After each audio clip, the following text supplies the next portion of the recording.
How to fix Twitter not opening on any Android phone. Hello guys, in today's video I'm gonna show you how to fix Twitter not opening on any Android phone. First open settings and now scroll down until you find here apps and then click apps again, and here just type Twitter,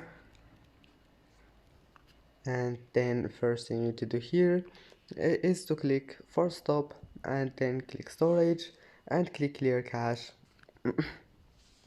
And now click permissions and allow all of those permissions here, and after that just go to Play Store and type here Twitter and check if there is an update, and then just update your Twitter, and that's it. And if that doesn't fix your problem, then all you need to do just go back here and go to storage and now clear data, but you will need to log in again, but your problem will be fixed.